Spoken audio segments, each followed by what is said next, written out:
আমি নীতি সততা নিয়ে রাজনীতি করি। আমি শত্রুকে আমি সহযোগিতা করি এবং আমাকে মানুষ শত্রু ভাবে, কিন্তু আমি ডিক্লেয়ার দিয়ে বলছি যে আমার কোনো শত্রু নেই। আমাকে অনেক শত্রু ভাবে, কিন্তু আমি কাউকে শত্রু ভাবি না। আমার একটা মানে এমনি আমাদের বদনাম আছে, সেই বদনামের ভিতরে তুমি আমার এই জিনিসগুলো করো। কয় টাকা ইনকাম হবে এখানে দিয়ে? হ্যাঁ, তাহলে তোমার টাকা কি কম দিছে? তোমার আল্লাহ কম দিছে? তুমি আবার সভাপতির আল্লাহ কম দিছে? কেন তোমার এইটা হবে? তুমি এখানে আরো সুনাম করবা, আমার দলের সুনাম হইবে এটা যে না বিএনপির লোকে ঘাট নিয়ে তারা 10 টাকা পার করে, একজন হলে একজন ছাত্র, একজন হলে শিক্ষক, একজন হলে চলে যেটা আমাদের সুনাম হবে।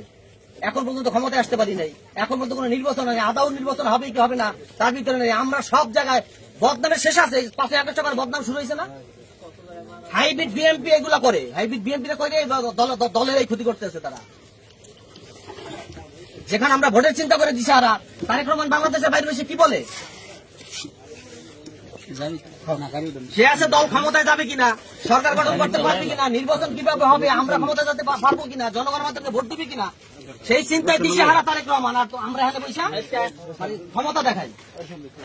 তোমার আমি এখনো বলি শহীদ, তুমি এখনো নীতি আদর্শের রাজনীতি করো, প্রতিহিংসার রাজনীতি করো না। আর আল্লাহ পাক অনেক ভালো রাখছে, অনেক কিছু দিছে, মানুষের সেবায় রাজনীতি করো, যাতে প্রত্যেকটা মানুষের পালনের পর বলে যে না এই শোষিত যারা বিএনপি রাজনীতি করে তারা একটু ব্যতিক্রমধর্মী রাজনীতি করে, এইটা বলতে হবে। আমি তোমার যেটা বলার কথা আমি সেটা বলতে পারতেছি না, আমি বলে দিলাম 10 টাকা আর মোটর সাইকেল নেবা যদি ড্রাইভার যায় 15 টাকা 20 টাকা, পেছন দ্বারা একজন যাবে 30 টাকা ভাড়া। এই মোটর সাইকেল ভাড়া 20 আর 30 আর জনপ্রতি 10। আপনি যদি 1 টাকা যদি বেশি নেয় তাহলে কিন্তু আমি আইনি ব্যবস্থা নেব। একবার আমি কঠোর হাতে বলে দিলাম, কিন্তু আইনি ব্যবস্থা নেবো। এখানে সর্ষিটা সুদূর মুদুর আমি আর কারো করতে দেবো না কোনো দিন। দলের ডুবাই দেবা, সেই দল মানে দল কেমন কে ডুবাই আমি হেঁটে দেখে ছাড়ি ভাড়া দিয়ে দিয়েছি।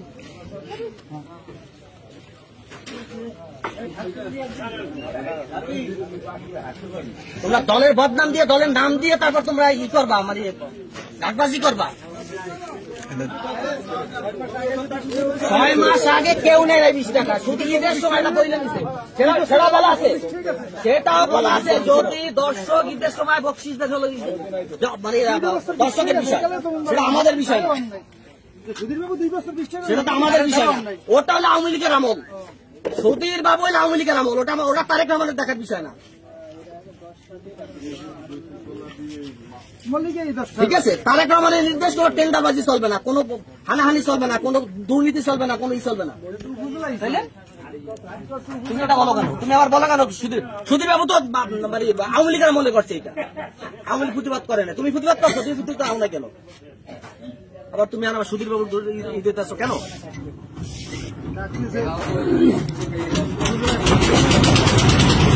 আমার এটা দেখার বিষয় না, আমার দেখার বিষয় এই গাড়ে 10 টাকা জনপ্রতি যাবে। মোটর সাইকেল আমি স্পষ্ট বলি তো তোমাদের, জনপ্রতি 10 টাকা। মোটর সাইকেল যদি যায় তাহলে 20 টাকা, যদি এটার সাথে পেছন দরকার 30 টাকা। 20, 30 আর 10 এই ভিতরে যদি 1 টাকা বেশি না হয় এই শস্যের ঘাট থেকে, আমি সর্বোচ্চ আইনের ব্যবস্থা নেব এবং দলের যে নির্দেশ সেই নির্দেশ আমি পালন করবো। এখন থেকে সাফ সাফ বলে দিলাম আমি।